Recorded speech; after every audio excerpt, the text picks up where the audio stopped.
during the first 2 minutes. And then Here we are. Yeah, now we're live. And then he disappears and only I can see him. Do you base your how you're doing off CJ's reactions? Like if he's laughing or angry, like does it impact you? So it's funny. It does impact me. Mike can't see him. Mike has the same view that you do.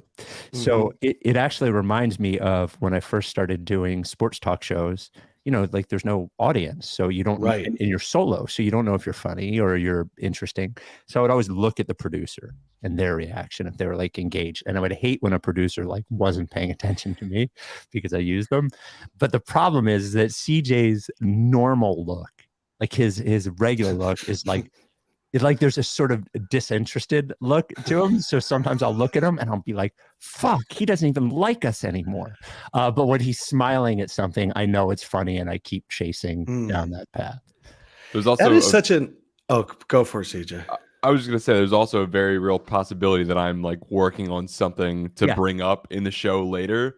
So I might not be like tuned into the conversation right now because I'm getting ready for something else to come up in like 2 minutes. Yeah, I was going to say, like, Spike, if you're talking to producers, is there a way in an interview to see if they're a good listener, like a reactor? Because like you said, that definitely impacts your host. Yeah. So are you asking? If you're staffing a radio station or something like that, or like radio on TV, like, can you tell when you're interviewing somebody if you're like, oh, this guy's deadpan? Like, it's just it could really hurt my talent. I don't know. I think visual, it's funny. Like on one hand, visual reactions are bad because they sometimes if it's just audio, the person won't get the cue. Like the person listening doesn't know that the other person's smiling or whatever. But I always feel like if you smile at somebody and you act engaged, they will respond absolutely better, you know? So, yeah, and you're fucking TV. Like everything you do is terrifying. Oh man, that's why it's so funny when I see people like that. They take a reaction shot and they're sitting there, and then they see themselves in the monitor and they like straighten up, and it's like, guys, we're only on TV for 6 minutes at a time. And then there's another commercial. So just be super engaged for 6 minutes, and then you can fall apart. Like you can go on your phone, go on Twitter. Let's start it. You ready? Let's do it. The Rights to Ricky Sanchez podcast is presented by DraftKings Sportsbook. Sign up for DraftKings Sportsbook by using promo code RTRS, and brought to you by Mortgage CS. Become a Mortgage CS Ricky VIP by going to mortgagecs.com/Ricky. Kornblau Kornblau, the official law firm of the process. More on that later. Pavorsky Jewelers, where Rights to Ricky Sanchez listeners go and get engaged, and Kinetic Skateboarding. Get 9.1% off your first order with promo code Dave Silver. On the show today, the Sixers without Joel Embiid for a couple of games survive against the Pacers, but choose not to play any defense at all against the Bulls. Their 3-game win streak comes to a close. Ben Simmons makes a free throw, but the Nets lose. Then Ben starts a new streak and the Nets win. Does the media hate Joel Embiid? And a special guest co-host today. Mike is at a undisclosed location working for Young Rock. So I was like, can I find a white Jewish guy from Philly area somewhere to fill in for him? And I did. Adam Lefkoe is here from NBA on Tuesday night on TNT, and also a man who has played hundreds of one-on-one games against one of our sponsors, which we will get to later. I really have. Yeah. We'll get to that later. Before we get going, they are now live. We have 2 new shirts available, 2 new Ricky shirts. One is Coach Mike, which celebrates his 1-2-1 zone, where Mike coached his fiancée Alyssa's basketball team to a victory with only 4 players by going to the 1-2-1 zone. That shirt is available, as well as we at the Ricky have never criticized and have always believed in Tobias Harris, just like you. So the I've always believed in Tobias Harris shirt is live. They will be for sale for only 2 weeks. Pre-order right now. If you're watching live, CJ will drop them in the chat. Otherwise, just go into the description of this podcast to purchase. Without any further ado, Amos and the chef. Larry, sweetie, the man is here.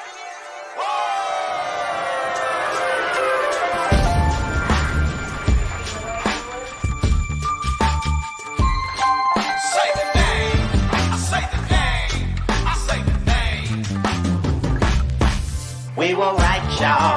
We were right. Even when it went wrong, we were right. We was right, y'all. We were right. So say the name. Say the name. We were right, y'all. We were right. Even when it went wrong, we were right. We were right, y'all. We were right. So say the name. Say the name. Say the name.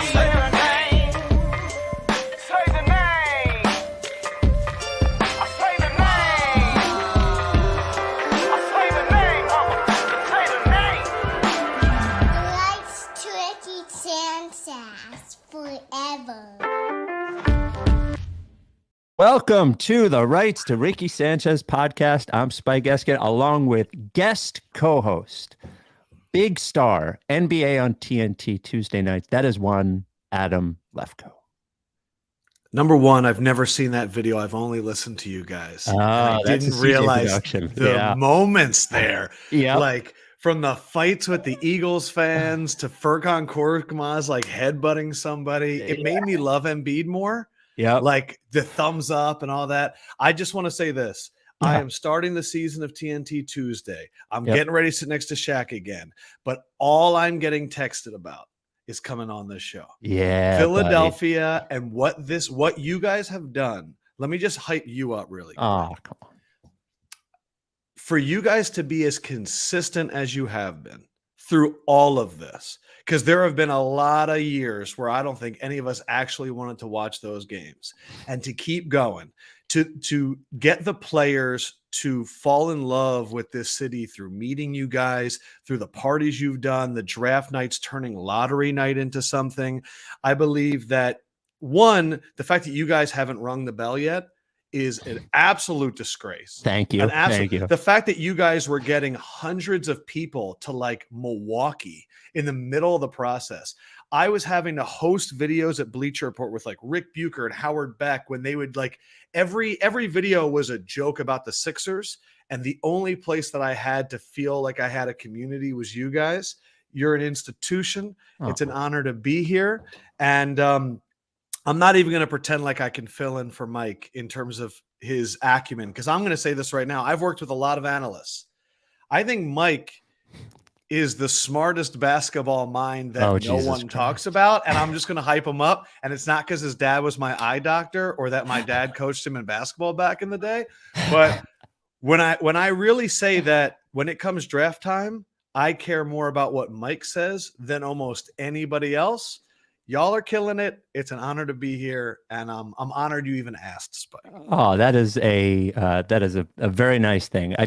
There have been several times over the years that the consistency is funny, because at this point, it was funny. I think it was like 2 pods ago. I bet CJ even noticed it. We were at the end of the pod talking about like the last 10 years. And Mike was like, I don't even know what my life would be like at this point without it. I felt like I wouldn't be wearing pants. And like, there was probably a couple years ago where Mike was like, I can't believe we're still fucking, like, why are we doing this? But it finally hit a point now where it's like, it's 10 years, right? So it's like this regular cadence and part of our lives. And the funniest thing, and then we'll move on. I appreciate you saying all those things. The funny thing about it is the hardest times, and this is why Mike is so important on the podcast, is that like when Sam resigned or they lost it, against the Raptors or something, and I had to like convince him that we had to do the podcast because he was so emotionally like wrecked by it. That is what is important, So he still cares, Still cares. Like, look, man, when the Celtics lose, I love listening, and I love listening to Bill Simmons when he's a mess. Yeah, but we all turn to you guys for like some clarity. And I'm going to say this: we were supposed to have the Pistons Sixers on Tuesday as our opening night game. Wow, I wonder and the Pistons, is it that Cade getting hurt? I imagine Cade got hurt. Yeah. I mean, dude, I even, this was what I was going to wear on the first show. Oh, the answers. I was going to wear the answers on the first show. Wow.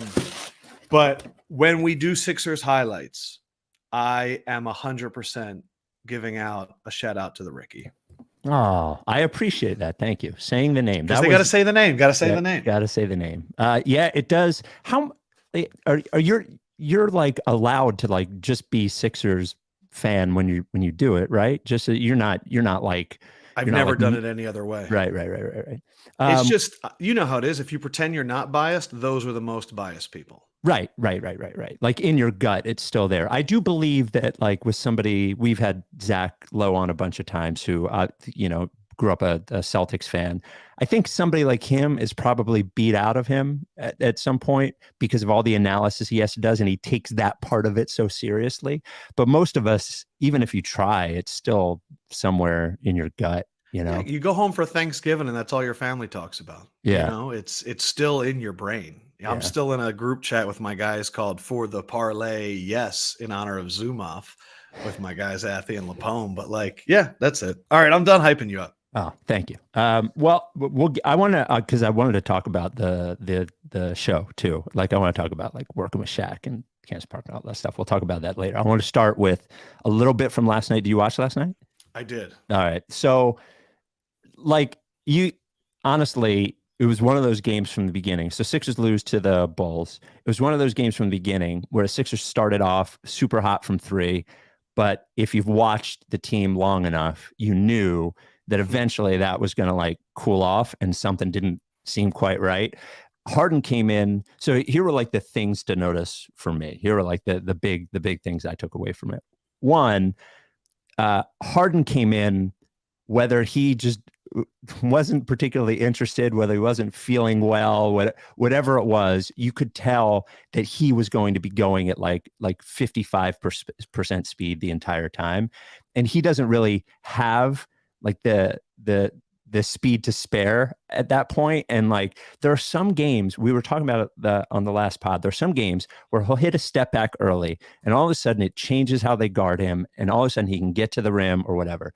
If he doesn't, which is like what happened last night, and he's sort of like not dialed in, it becomes the can't get by anybody thing, throw his arms up in the lane. I think he ended up 4-17, and he's good enough to where you look at the stats at the end and there's like, 17 points, 12 assists, 8 rebounds or whatever. But it was, to me, watching it was one of the worst Harden games of the year for me. And it's like, he was like 1 of 10 in the first quarter, like to your point. Yeah. And it's what makes me, he's like the hardest player to figure out.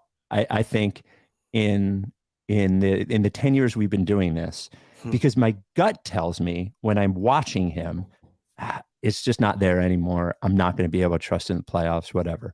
But then when it's clicking and you look at the numbers and you look at the on-off thing and you look at the offense when he's there, it all seems to like not add up to what my eyes tell me. But like there are games like last night, and every star has, bad games and games where they don't try all that hard. But like there was games like last night. I made the joke on Twitter that it reminded me of a closeout game in the playoffs. That's what he looked like.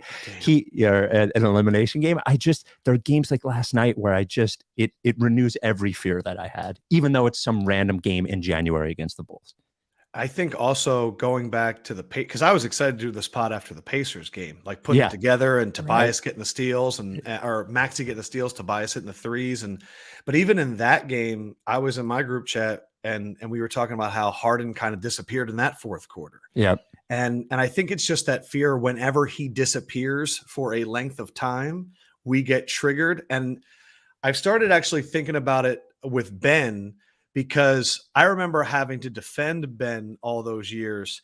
And now that I'm hearing people defend him on the other side, I'm like, oh, I know what you're going through. Yeah. And I feel like it's the reverse with Harden, where I'm like, you know what? I think it's going to click, but we all have that fear that whatever happens in the regular season, when it gets to the playoffs and it's a big game, it's going to disappear. I was excited to see Maxey start off as quickly as he did last night. It was a great Maxey game last night. Great Maxey game. I thought it was a great Tobias game. It was a great offensively game. Yep. Yep. And I thought, Montrez offensively can do some things every now and then. But I even liked when it was late in the game and they were scrapping and they're fighting for rebounds and Paul's in there and they're trying to make a comeback. But in the end, you got Vucevic going for like almost a 2020 triple double. Zach LaVine, who I know that I kind of wanted the Sixers to go after around the trade deadline, just lighting it up. But then there's also that thing in the back of your head that goes, well, Embiid wasn't there. Right. So what does it matter anyway? What does it even? That's not even who we are. I mean, I don't think Embiid's ever lost to the Bulls, but no, 12-0. Yeah. Yeah. So, it was good. It was bad, but in the end, I just sat there and I went, I'm still disappointed based on preseason expectations. Spike, I still haven't gotten around to what I thought this team would be and like what I'm justifying they are right now. Yeah. And by the way, I think you can honestly, with Harden and Embiid, the overall expectations, the numbers that you see and the team that you watch, like it's all the same thing to me. Like you look at them this year, by the way, on the things that you mentioned, Maxey was awesome. It was the first time he looked in rhythm. It was the first time the threes were going down. It worries me a little bit, not worries me, but like it's notable that Embiid wasn't there, and not that Maxey and Embiid can't play together, but when it's Maxey and Embiid and Harden and Tobias, it just doesn't seem like there's enough for Maxey to like really get going all the time, which is I think why people have brought up the 6-man stuff and why, but it was nice to see him playing well. The other, and Tobias offensively was really good last night. He did sort of like everything defensively. I thought specifically when Patrick Williams hit a couple of threes and Zach LaVine did, and it was like Tobias, and we talked to Tobias about it on this podcast about helping when he didn't, like about players helping when they didn't need to help. He was helping somewhere else and closing out late. There were a couple of those, but the Montrez thing and the Paul Reed thing is like Montrez did have a couple of nice moments offensively, but they miss Embiid so much, and Montrez is so bad defensively, and and they're such a bad rebounding team. And Mike O'Connor made this point, and all of a sudden you see Paul Reed in there, and I know I'm sure that he fucks a lot of things up that we don't know about, and it drives Doc crazy. I'm sure of it, but he's like fighting for offensive boards and like moving around, and you're like, you think to yourself, man, if we had just tried this 8 minutes ago when Harrell was in, or when PJ Tucker, who I feel like this gut response to defend, but looks like he's like walking dead at this point, especially when they make him play center, when he doesn't have it. Like it just feels like if they've given Paul Reed 8 more minutes at some place in there, he could have created enough havoc to like not let the game get away from them. That's the refrain of the year. Is just everyone saying more BBall Paul, and then you look at the plus minus after the game, and you're like, maybe not. But Montrez, I feel like, is a half a second off on both sides, and I feel like it helps him on offense, and I think it hurts him on defense. He's always a half a second late on the closeout, and then they just get by him. But offensively, I think it almost throws off the other team, and he's able to get these, like, he doesn't go up right away for the dunk. But the PJ Tucker thing is, man, we've reached a point where when he signed them, Jamal Crawford was making fun of me because I was like, oh, we're getting the 1 seed. Yeah. And everything was me too. I was like, that was the missing piece. Yeah. Actually, Melton has been the guy that we haven't had for a decade. The 3-point shooter, on-ball defender, good in transition guy. But I'm still in the preseason where we get Tucker, Boston, all that stuff happens with Ime Udoka. So I go, oh, maybe they'll start slow. Milwaukee is Middleton hurt. I went, maybe they'll start a little slow. And then I'm looking at Brooklyn, and if you would have told me before the year that Ben Simmons would barely score 8 points and they'd fire Steve Nash, I'd be like, this is perfect. And we're in like 6th, and we're battling with the pace. And so where I thought we were going to be and where we are, every time I put on the Sixers, I'm just wrestling with that right now. Yeah. And that was my point. Actually, we'll get to this in a second. I want to tie together the Harden and Embiid Sixers preseason thing. After we talk about Mortgage CS, our sponsor, Mortgage CS. I noted to somebody the other day, I did an interview on a different podcast, and I was noting that the age of our listeners and like some of our sponsors is sort of perfect. And Mortgage CS is one of those, because there's so many of our listeners that are buying a home for the first time. And I remember when I did, now I'm on my second one, but the mortgage thing was like a fucking mystery to me. And even though the person who helped me with my mortgage was fine, it seemed like they were moving a million miles an hour all the time. And I didn't even understand what they were talking about. And Mortgage CS is like different than that. And I wish that I had Mortgage CS when I was there. So Mortgage CS is a mortgage broker, not a lender. They're not giving you the money. Their job is to go to all the different banks and find you the best rate. But they not only take that part seriously, and they're independent, so they don't have any sort of like secret ties to banks. So you can be sure that they're leading you to the best place all the time, which is not the case with every mortgage broker. But the other thing is like they take the time. They have a staff who is attentive, but like, it's like 9-10 people, and they don't take on too much, and they're always attentive, and they want you to understand the mortgage process at the end of it. Always available to you. Here is their CEO, Ben's cell phone number, 267-391-7425. Text him right now. He will respond to you. Because when you have a mortgage broker who's helping you through this, right, you're going to need them on Saturday morning. You're going to need them at night. Call them or text them 267-391-7425, or go to mortgagecs.com/Ricky. You'll see the special site they created for our listeners. You can become a Mortgage CS Ricky VIP. And as the market changes, it's been a seller's market for like 2 years. Like crazy if you try to buy a house or sell a house, which I've done. But it's like slowly starting to shift as interest rates go up a little bit, and the economy is a little sketchy. If you're over the next 6 months, as you go to buy a home, it's going to change a little bit, and you as a buyer may be in better position. Mortgage CS will help you with all of that, the timing, the mortgage, all of it. Again, go to mortgagecs.com/Ricky. Call or text their CEO, Ben, 267-391-7425. This advertisement is not a commitment to lend or extend credit. Mortgage CS is an equal housing opportunity mortgage broker. All loans are subject to credit approval. Certain restrictions may apply. Company NMLS 1464766. Visit mortgagecs.com/Ricky for more information. All right. I was saying Harden and Embiid and the team. Like, do you snap after every ad read? No, that one when I have to read like disclaimer. And Mortgage CS is the only one that has like the long disclaimer. I'm so proud of myself for not. I was going to say it seemed like pride. Yeah. Well, because the company NMLS 1464766 is the place where I get tripped up, and I didn't get tripped up that time. Got it. Okay. All right. So Harden and Embiid. and team. Okay. So you look at Harden's numbers, he's averaging like 12 assists a game, 22 points, yada, yada, yada. You look at it, you're like, great. Embiid, you're like, he's averaging 34 points, 10 rebounds, should be MVP. Great.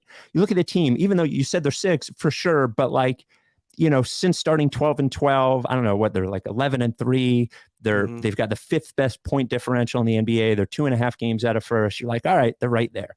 Yep. But, and as much as I love Joel, as great as he is, even those numbers, like none of those numbers add up to what I see. And like, that's my problem. And I don't know if I'm just negative. Somebody in the YouTube comments once said like, since they came back, they've got like a 118. Since Harden came back, they've got like a 120 offensive rating. They're 11. Why are you so negative about it? And I just can't figure out if it's because I've been fucking beaten down over the years, or there's something that like doesn't quite add up when I watch them compared to what I expect an elite team to look like. That's what I can't figure out. I think you're right on a lot of that. I also think that watching the Sixers is unlike any other team because so much of those counting numbers come from the free throw line. Right. And I don't know how much of that is bankable for the playoffs. I also think there was that game that caused Mike to rant about Embiid does he think he's a guard, where at the end of the game, Embiid is trying to dribble through triple teams, and you're like, this is not sustainable. Like, this is not something that I can bank on. And when he goes off for 48 and 10, it's against the Wizards, who every big man dominates. I want to stop being negative. I'm going to try and be positive right now. But the problem is I agree with you, man. Like, I'm saying the same thing that you're seeing, where these numbers look great, but you know who else's numbers look great? LaMelo Ball. And when I watch his games, I'm like, this is not when, like, so many of these assists are coming when the game is so in the bag. But the counting stats don't add up to what we're seeing. And I agree with you. And I'm trying to do a counterpoint right now, but I am lock stock with you. So before I want to talk to you about NBA on TNT and doing that, which is just like, honestly, Shaq seems like such a fun person to like be around all the time. But before we do, because we mentioned it, the newest, there's been a lot of talk over the last couple of years from us specifically and from fans about Embiid and MVP. And this year, so the NBA.com has the MVP ladder, and the most recent one, Embiid is number 6. Jokic, Tatum, Durant, Luka, Giannis ahead of him, right? And then the All-Star voting comes out, and Embiid is 3rd in the Eastern Conference in front court, which would put him as a starter. I guess fan voting is like 50% or whatever, but puts him in position to be a starter.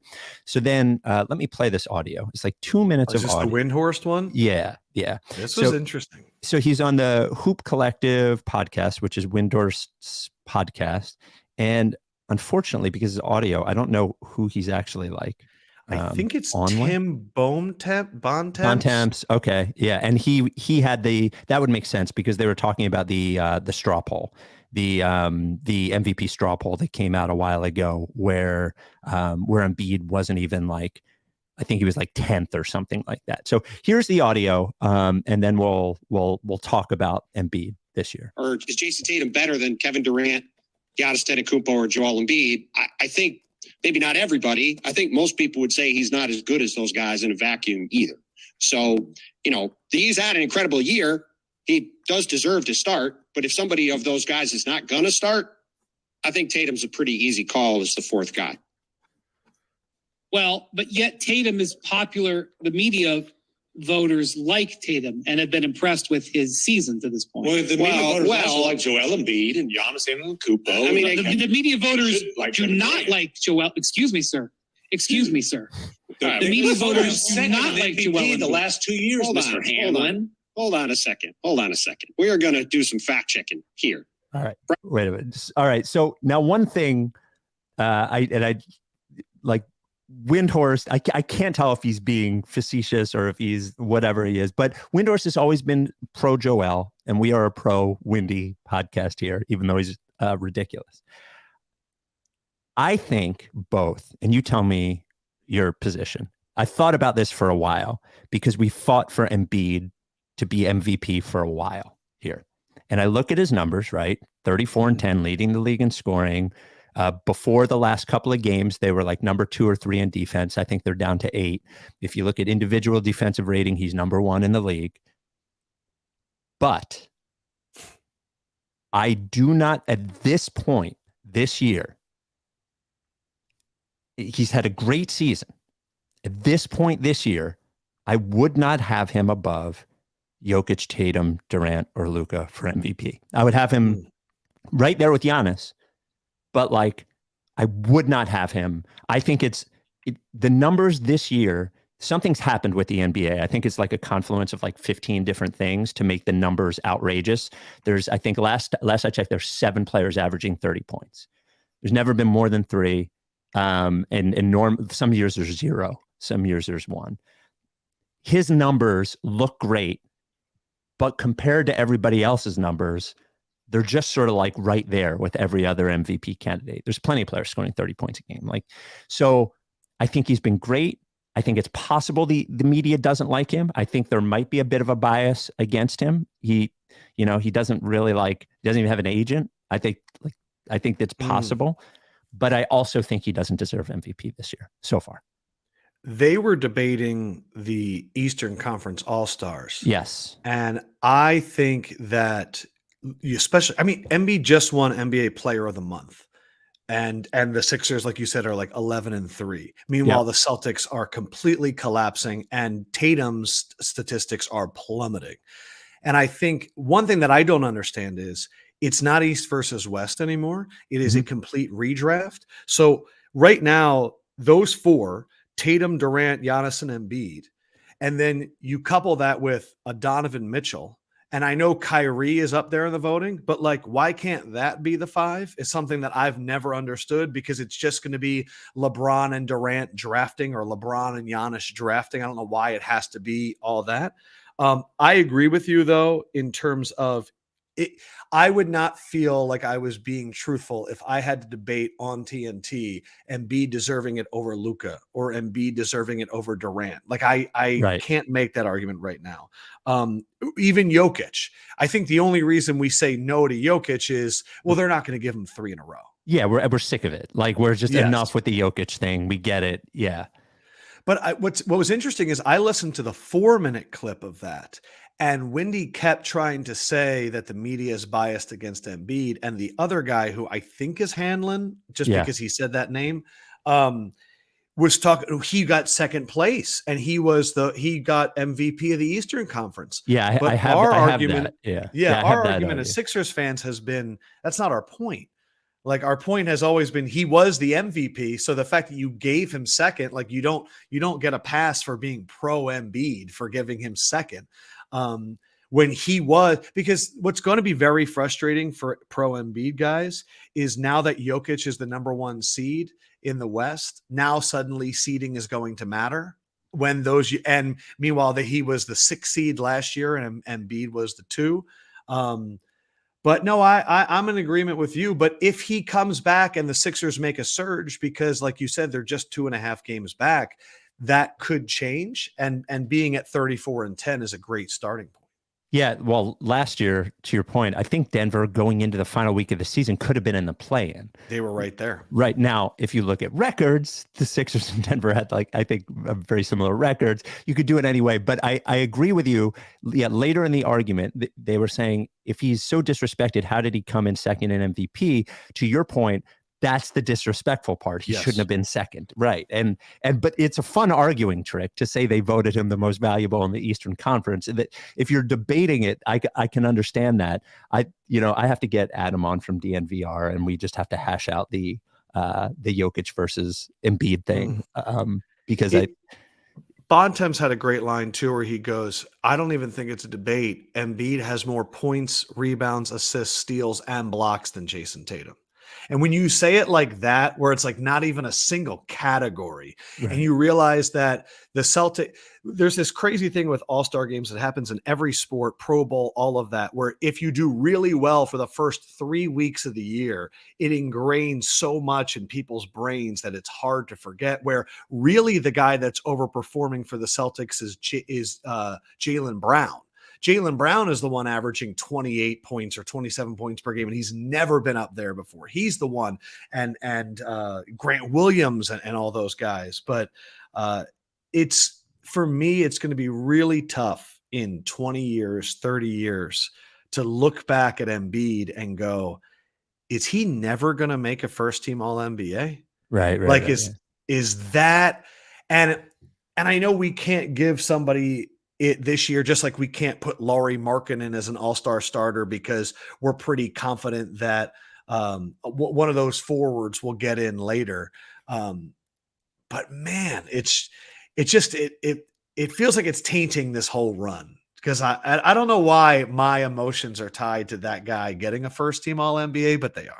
Yeah, I would like him to get an MVP. I said once on the podcast, I forget what year it was, that I would rather him get the MVP than them win the championship. And I'm like people got mad at me. But Mike's point, Mike, when I say things like that, Mike understands what I mean. It doesn't agree with me. His point was, if they win the championship, Embiid will get, like, he will get the respect that you're hoping that he gets with the MVP. And like, I understand that too. That seems possible too. But what if they win the title and Harden gets the MVP? I couldn't handle that. I'm sorry. Just deep down in me, I intellectually want them to succeed with Harden. In my gut, I hear there's this thing where, when you don't watch a player every game, you have a different perspective on them. Sometimes it's better, sometimes it's worse. Harden, I would watch like 6 times a year, would look at the numbers and be like, that guy's fucking amazing, like whatever. When I'm watching him every game, especially at this point, and Sharp laughs at me all the time. I fucking can't stand it. Like it is really hard to watch for me. I'm never having a good time watching him. I want it to do well, but like if aesthetically, am I enjoying it? I'm not enjoying it. I never enjoy it. I'll say this. There's a DraftKings sponsor in the top corner here. Yeah. I not only watch, this is the most basketball I've ever watched, partially because I'm getting ready for TNT. The other half is because I've really started to love betting on NBA games. It's a great way of like paying attention to the NBA. Yeah, and like because of that for so many years. Yeah, exactly. Props and all that. Yeah. There are so many teams that I enjoy watching more than the Sixers yeah. from a stylistic point of view. Yeah. And it can be rough. And Harden with the triple. You're just sitting there and you're like, there's only one other team that I see this, and it is the Houston Rockets. And it is Porter Jr. and it is Jalen Green, and it is one-on-one every time. Okay. I want to stop being negative. Okay. All right. Before we get to NBA on TNT on Tuesdays starting, I want to, so we teased that you had played a Ricky sponsor hundreds of times in one-on-one. Now, I heard from this Ricky sponsor. So I figured you talked to him. So but he reached out to me. So when I asked Adam to do the pod, he was like, I got to do the Kornblau ad. I'm like, all right, we'll figure it out. Kornblau and Kornblau. But then last night I hear from Kornblau and the text, I didn't even reach out to Kornblau. I wanted this to be a surprise to him. But he said, be sure to ask Adam Lefkoe about my basketball game. We played one-on-one every day on AFS varsity basketball circa 2004. So what is your Kornblau connection? I hated playing Adam Kornblau in basketball. I hated it. He was like this little Manu Ginobili, like effort all the time, running as hard as he could. And then here I am. Like I've heard coaches say they can look at an athlete and know how athletic they are based on their ankles. And I got some thick ankles. And so I was much more of the back to the basket, up and under. Like I was very much an undersized Jokic. Okay. Hell of a sentence. Wow. Yeah. And Kornblau was Tony Parker. Wow. So he's good. Kornblau was quick, man. It was me and Kornblau being like seventh guy off the bench, like fighting for that spot. Okay. So were you in the same school? He wasn't as good as Michael. Okay. Oh, Mike's better than Kornblau. Oh, I think Mike was a really good. Mike played like 2 years up when he was a kid. Okay. I thought Michael could ball. I asked my dad for a scouting report. He said, good shooter, good passer, solid defense. On Mike. Yeah, on Mike. Okay. All right. It's a Bruce Lefkoe scouting report. But no, Kornblau was a great dude. And every time that I listen to your pod and I hear his name get mentioned, I die laughing. Well, and it was funny. I sent Mike an update on who the fill-ins would be, and I mentioned you. And Mike mentioned the connection to you. He was like, yeah, my dad was eye doctor, blah blah blah. And Kornblau was like a counselor when Mike was a camper at some camp. And I told him, I was like, as soon as Adam mentioned Kornblau, I knew that there was no more than 2 degrees of separation between Lefkoe and Mike. Like I knew that it had to be close somewhere. 100%. Kornblau and Kornblau is the official law firm of the Ricky. That law firm's been around 4 decades. His parents started it, and he runs it now with his mom. He takes what he does incredibly seriously. He's incredibly passionate about it. You hear about personal injury law firms all the time. You see them advertised, you see billboard, you hear commercials, whatever. Most of those, how that works is they're just referral services. So if you see a billboard somewhere, you call them, they're really just referring you somewhere else and getting the money. Kornblau and Kornblau, like when you reach out to them, they are the ones handling your case. They have some of the biggest medical malpractice results in all of Southeastern PA. They will come to you. They've got offices all over Delaware Valley, but Kornblau will come to you. And as I said, the most important part is when you reach out to them, you're getting them. Adam will take care of you. Adam and Adam cares about this. And I've mentioned a couple times, I was involved in a personal injury lawsuit once prior to knowing Kornblau. It is a long, tedious, frustrating process. And to have somebody who you know you can trust on the other side of it is super important.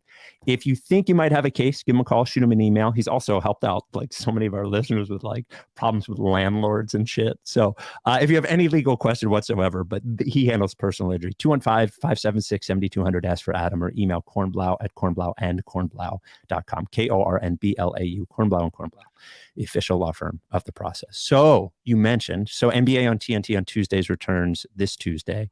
It is you, it is Shaq, it is Candace Parker, and Jamal Crawford. Yes, sir. So it was going to be Sixers Pistons. What's it going to be now? It is Thunder Heat has taken over. Shai Gilgeous-Alexander. I know that look on your face. Well, I mean, I understand the moving. Look, whatever. It's Pistons related, I believe. Yeah, I understood the moving the Pistons out, but like I tried to fight for them. The fucking Heat are 500 and the Thunder are tanking for like the 80th straight year. But there's fun players to watch on both teams, so I get it. So, how many years? The night game is Warriors Suns. This is going to be my fourth season doing it. The first season though felt like two because that was 2020, and so that was like half of it was at home, and then like half of it I had to live in Atlanta just because like we couldn't use the airports. Right. So this will be year number 4. Wow, that's crazy. And Shaq, has it been the same crew the entire time, or me, Shaq, and Candace the entire time? Yep. Wade was the first 3 years, but now Wade is. And he's still an amazing friend. He's still a dude that I talk to all the time. But once you own an NBA team and we really need you to like be honest about NBA players. Yeah. The other thing too is when you start hanging around billionaires, it's really hard to be an employee is my read on it. Yeah, I'm sure. When they're like, we're going to the Amalfi Coast for 3 weeks. And they're like, hey, we need you in Atlanta on Tuesday for Thunder Heat. That gets a little bit tough. Yeah. Well, I think the thing that, and I mentioned Shaq seems like a fun person to work with. The thing that, whether it's, Ernie Johnson with Shaq and Chuck and Kenny or your show, I think the thing that everybody likes about TNT's presentation is that everybody feels like they're just like hanging out and having a good time. And TV, I for a couple, certainly not the level that you did it, but I did local like Eagles pregame on CBS in Philly for a couple of years. And TV is so much different than radio and podcasting because everything is so structured and so much shorter.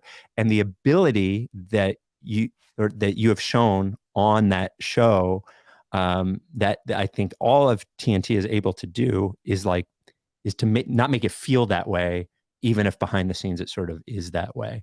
And I'm wondering, is it because of who the people are who are on the set? Is it like, how do you end up achieving that? It is instituted from the original producer was this guy, Tim Kiley. And I think Ernie had a lot to do with this. He's the only one that would go to production meetings. And so he knew the game plan. And we run it the same way. I know the game plan. The producer knows. We have graphics made for any conversation that we might have. We have elements we want to get to. It's a lot like Curb Your Enthusiasm, where you go in and you go, here's where we're starting and here's where we're ending. But how we get there, we have no idea. Shaq might get there 15 minutes to go. And I've reached a point with him now where I'll print out standings and I highlight the 2 early teams and I highlight in a different color the 2 late teams. He is coming in completely fresh. I have not rehearsed with Jamal. I haven't talked to Candace about what they want to talk about. It is completely up in the air. And you know how rare that is with television. For sure. Yeah. Usually TV, it's like, you're going to take this point and you're going to take that point and 20 seconds on each. And the other thing that is very encouraged is we prefer there to be mistakes compared to other shows where if all of a sudden Shaq spills, well, now we're doing a whole spill show, and then memes are going to come in and we're just going to ride with it. We also love showing tweets where they're making fun of us, or if you say something wrong, instead of, correcting yourself, now we have memes coming in about how you don't know how to speak. So we reach, and I don't use teleprompter, Spike. Well, that's on purpose. Can I tell you? So they added me. Who was I working with? Leslie and Beasley Reese, whatever, on the CBS3 show. And they had me as like hey, here's like the guy who's going to go to the internet and like bring us, so the first time I ever did it, I had like 90 seconds or something. And I had a thing on a teleprompter and I started reading it. And then, but because I'm a radio person, podcast person or whatever, I just started talking about something else. And then I went back to the teleprompter. I couldn't find my spot. So I never used it again. Using a teleprompter is fucking hard. And like, if you're trying to be loose, I almost like, it's impossible, right? I mean, it's pretty tough. I don't use it for two reasons. One, I think that when you're reading, it is not authentic. And honestly, you probably only have to memorize a few sentences. Like, why you should be able to do that in general. That's just how I feel. And two, I started noticing that the analyst that I was on TV with would read while I was reading. And so they weren't listening to what I was saying. Shaq is up there and he's trying to read it and he's trying to like do it in his own head. Right. But I would rather, if I'm talking, him to reach over and hit me or be like, man, look at what Candace is wearing. That's ridiculous.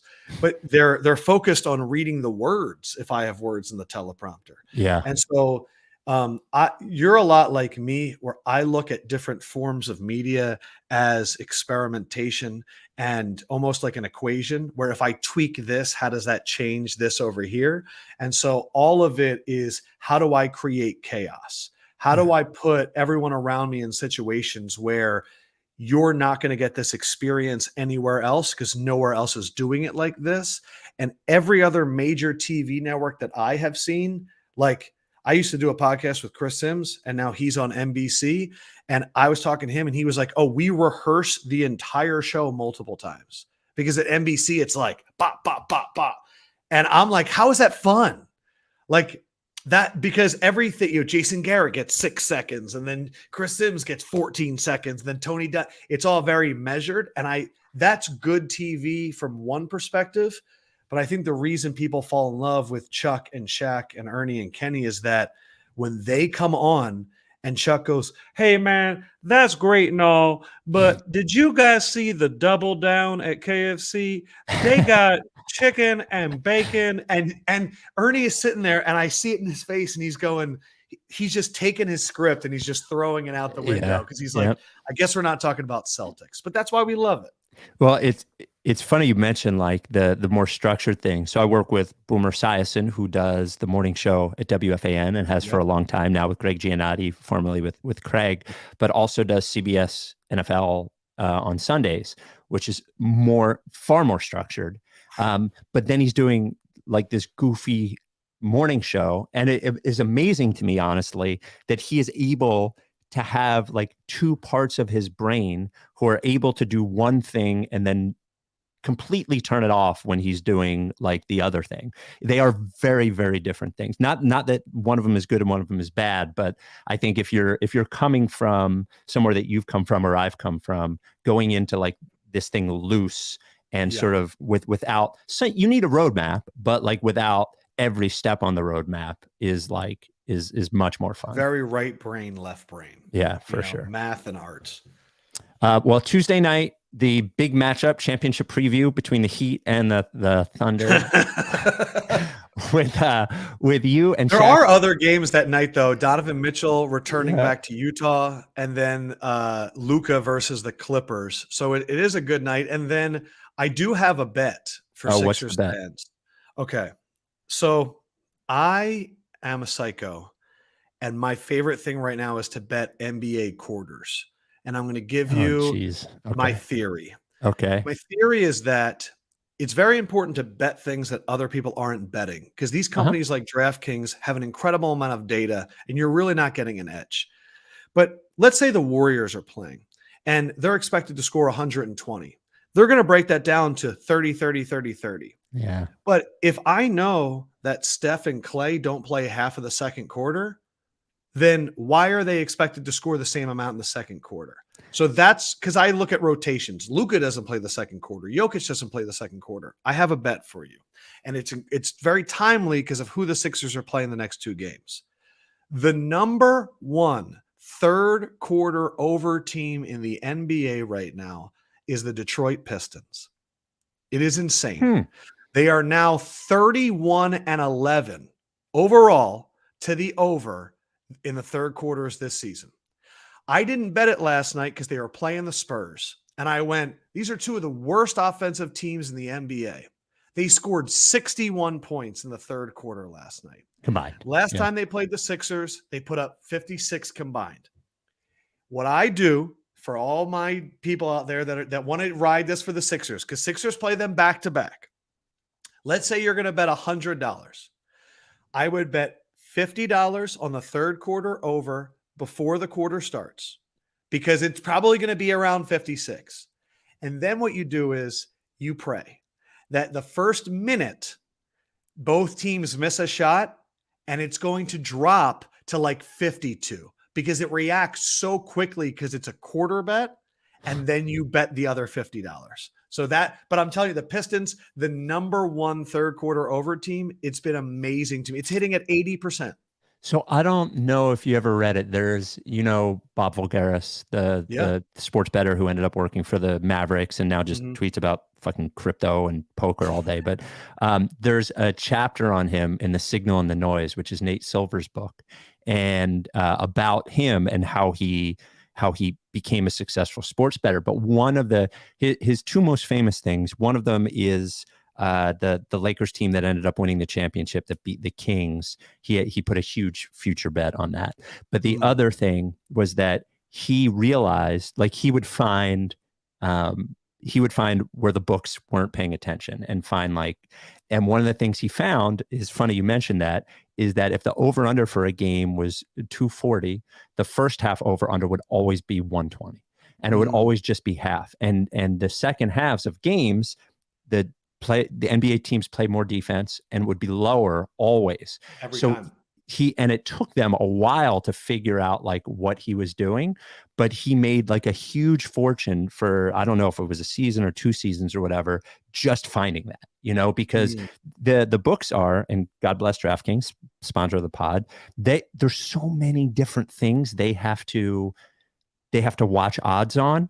Like it's almost like it's impossible for them to keep up if you're like, going I didn't even want to talk time. about this, but I have to, because I want to provide value to the listeners. But the worst thing you can do after you find an edge is talk about it. But no, the same thing happened in the NFL. I was talking to Warren Sharp, and he used to always bet first halves, and then they changed. It went from half, then they started moving the first half up a little bit to counteract these bettors that were taking advantage of that.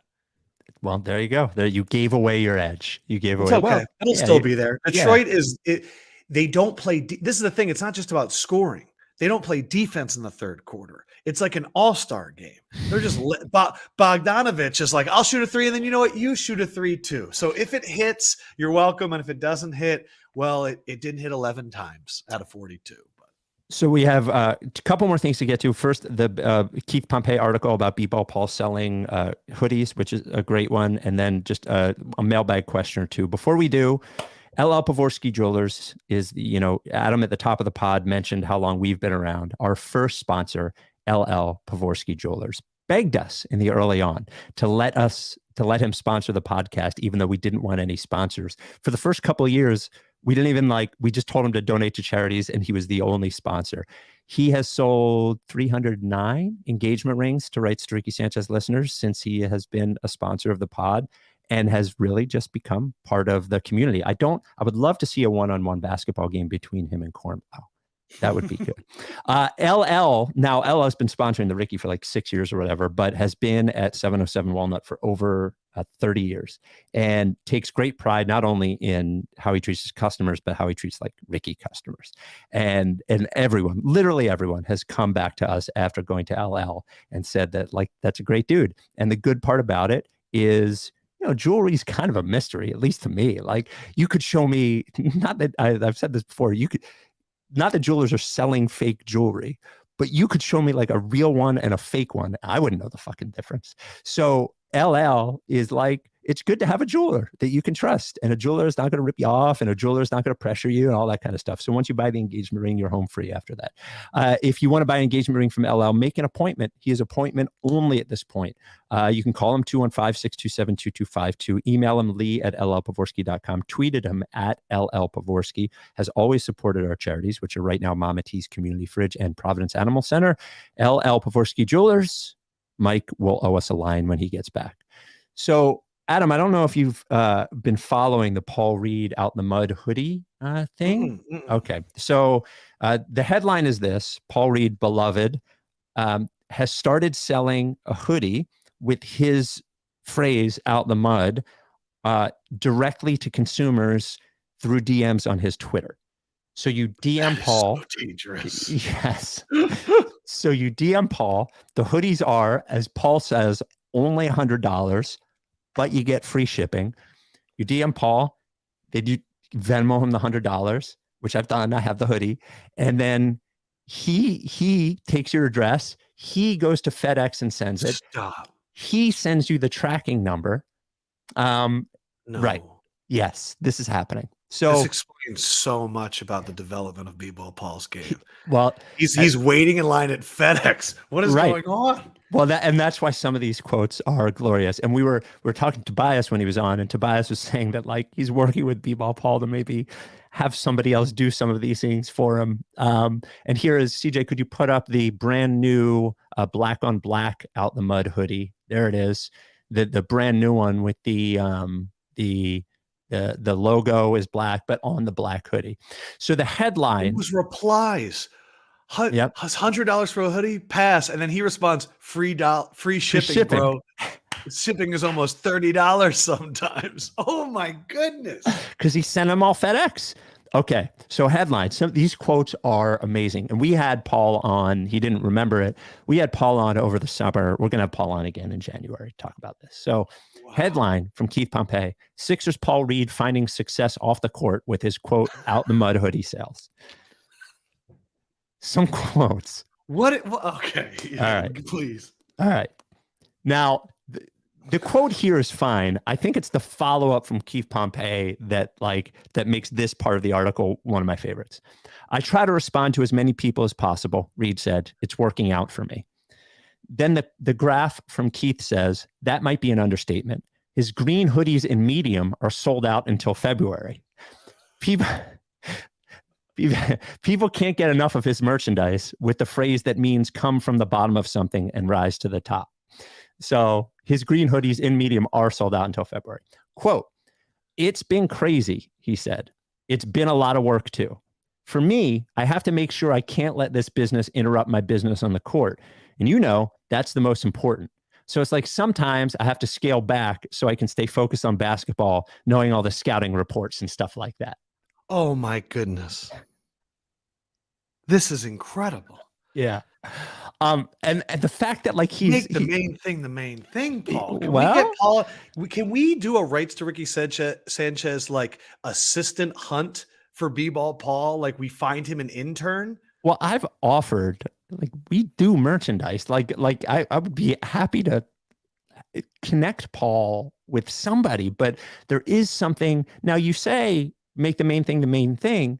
You got Draymond Green doing fucking podcasts, KD doing fucking podcasts, CJ McCollum doing a fucking podcast. Why can't BBall Paul sell that hoodie? Means they sit down for 45 minutes and they're not producing the podcast. They're not editing the podcast. They're not publishing. Like if BBall Paul did a podcast, he'd be like, I got to write a description. Like he does everything. Like BBall Paul, you are out of the mud. Stop doing the mud stuff. This is mud stuff. But it makes me love him so much. So more from the article. However, not everyone is happy to shell out $100 to buy a sturdy champion hoodie with Reed's motto on the front. Reed has received complaints about the price and pleas to make it more affordable. It costs $60 to make the hoodie, and the total price includes shipping and handling. Quote, in my mind, I'm like, it's not going to be worth it if I lower the prices. It's like I'm putting a lot of time and energy into this. It's got to be worth it for me. I ain't trying to tax him too crazy, but I got to make it worth it for myself. Wow. Now he's a man of the people. This could be an argument as to why you want this to be passive income and not active income, in that if it wasn't so much work for you, perhaps profiting less would make it worth it. Finally, so far it's been a success. Right now, Reed is living in the moment and hasn't thought about whether this is something he'd like to do long term. But Reed did explain why he began the company. Quote, money is going to keep getting spent. A hustler is going to get some more. So it's kind of like how I look at it. I spend a lot of money. I still have a lot of things I need to buy. So I feel like a little positive income isn't going to hurt. Oh my goodness.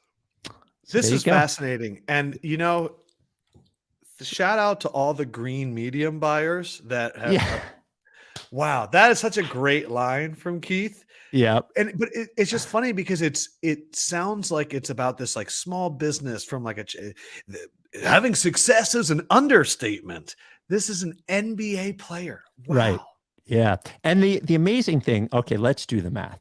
Cost $60. I actually believe that, you know, especially if he's not buying huge quantities, is not dealing with wholesalers, whatever. I doubt he's dealing right with Champion for these materials. Yeah. And CJ put in the chat, Paul is making $1.3 million a year. So let's say that the hoodie costs him $60. Let's say the average cost of shipping via FedEx is $20. So let's say he's making $20 per hoodie. And let's say he sold 300 hoodies. That is $6,000. Now imagine the work that goes into packing and shipping and interacting with 300 different people. God forbid he ships internationally. And then he's got to do the one where he fills out that entire form to send it to Lithuania. So we've had we have had one listener try to get him to send it to Australia, and he hasn't been able to do that yet. So I don't know if he's shipping internationally yet. You got to give him, I give him the respect. Like, I respect the hustle.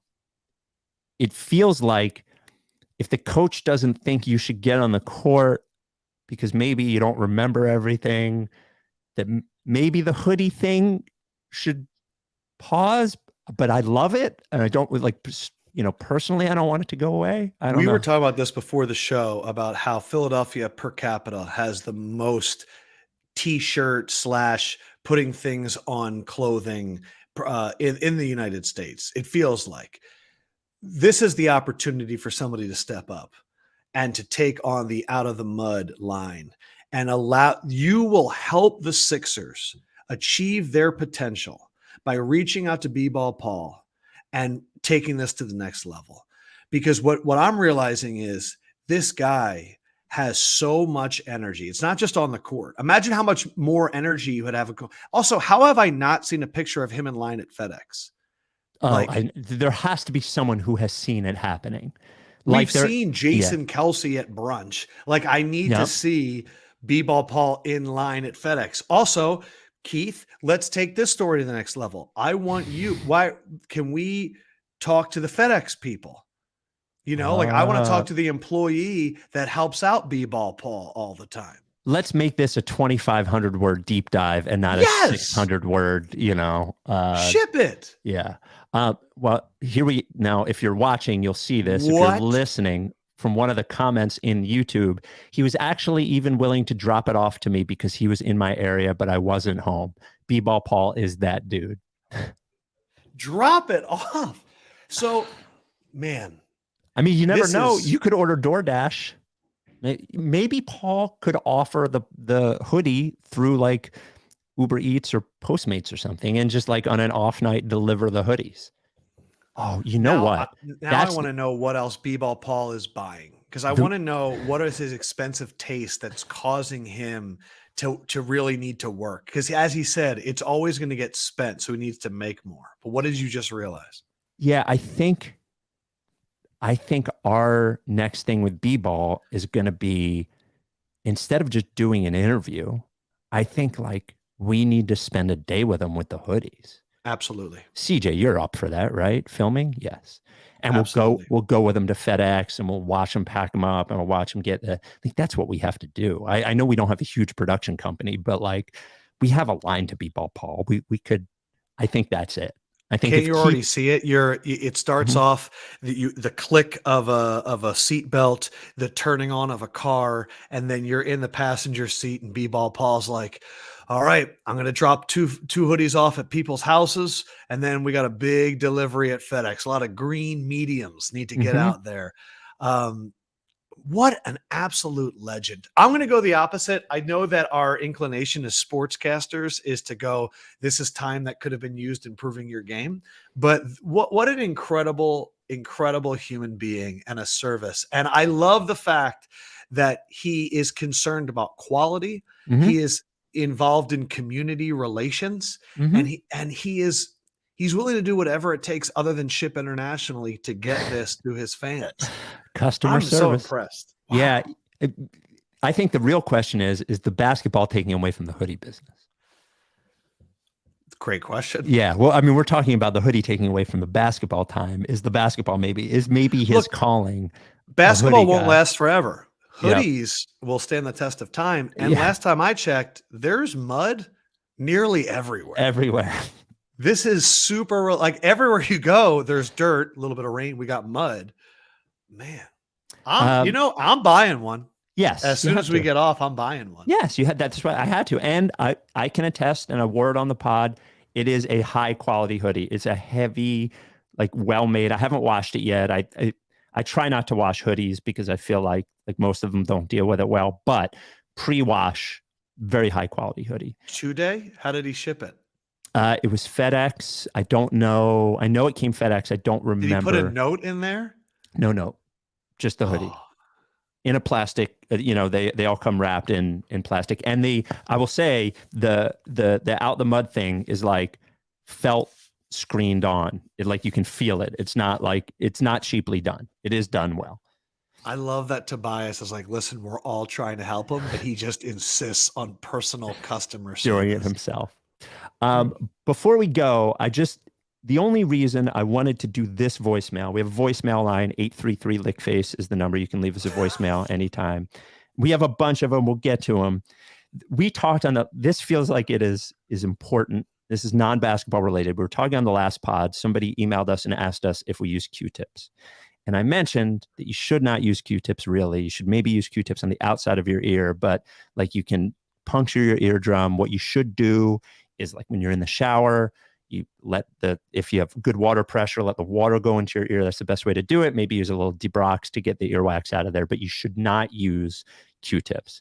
Yeah, but then you have water in your ear, and you know how you get water out of your ear? A Q-tip. No, so the problem. You just did such a smug laugh. You were like, "This imbecile uses Q-tips." Well, no. So we got an email from somebody who said, "Hey, I did the water trick. Now I have water in my ear."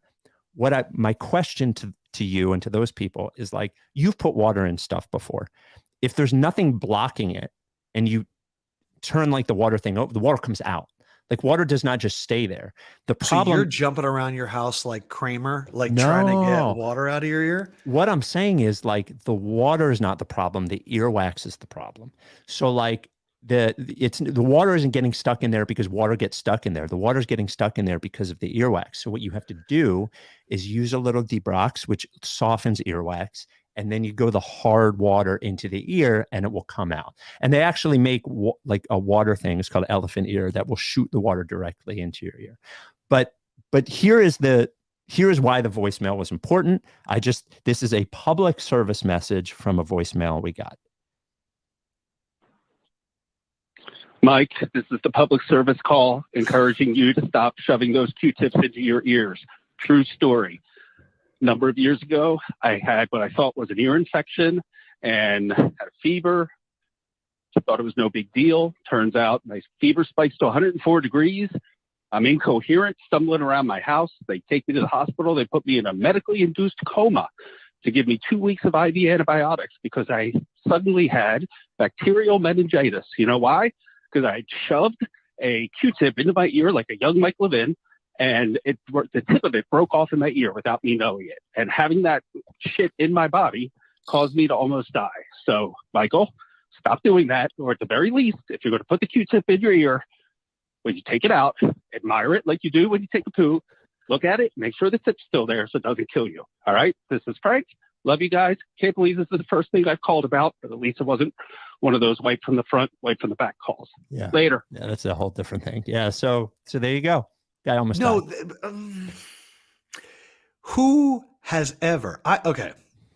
There are a lot of questions about that call. Like, how did you not know the Q-tip who pulls a Q-tip out and then goes, where's the other end? Doesn't matter. Yeah. What? That is crazy.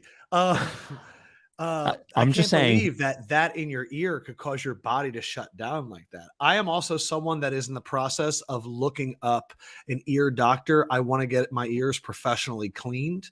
My main reason was it's really hard to hear Shaq.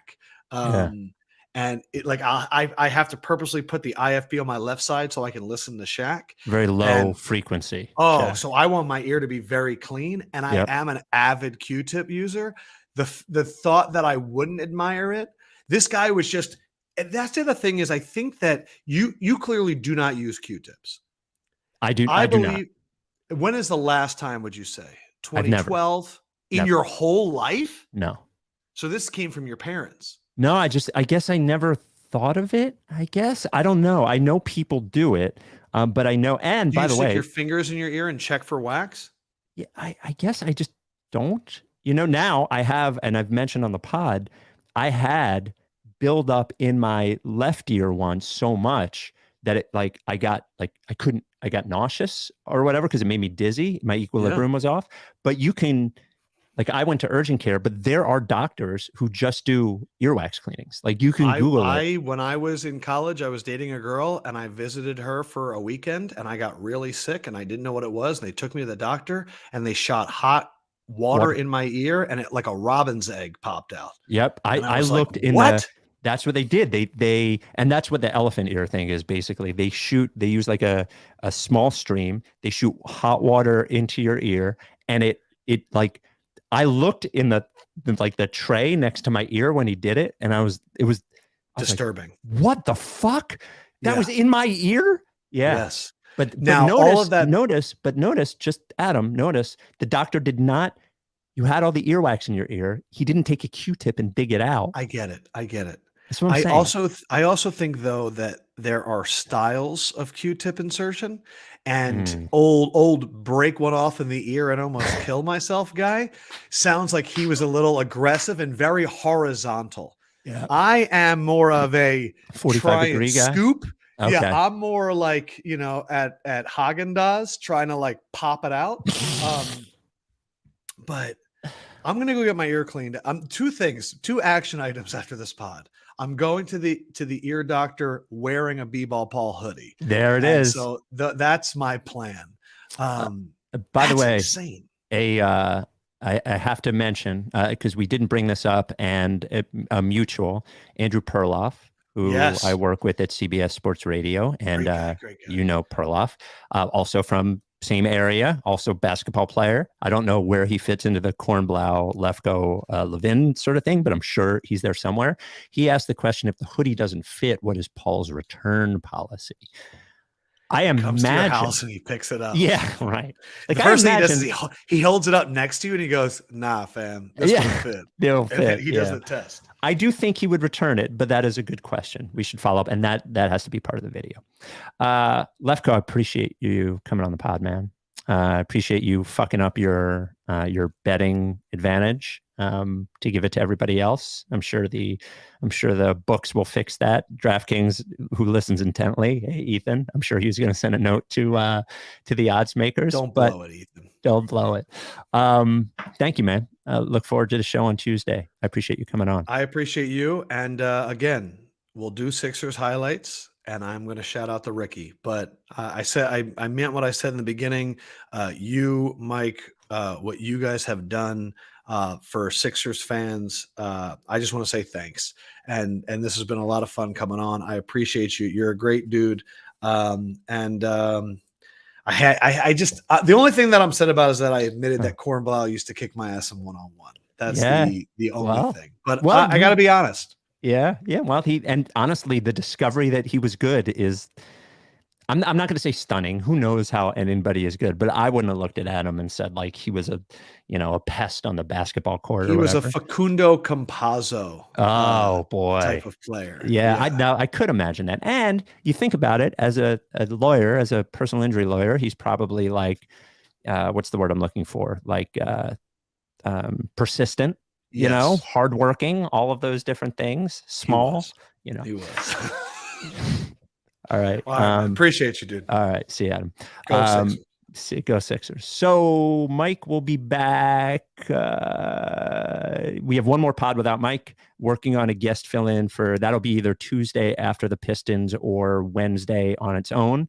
Confirm that shortly. CJ, do you want to do the thing with Mike not here? Let's do it. Also, I think that BBall Paul doc idea is incredible. Yes. I'm going to reach out to his guy today and see if we can line it up. Yeah. Over like some weekend in the next couple of weeks, we can honestly, we could spend 3 hours with him or something. And I think we could knock it out. Right. I mean, yeah. All right. Are you down with TTP? Yeah. Lick face.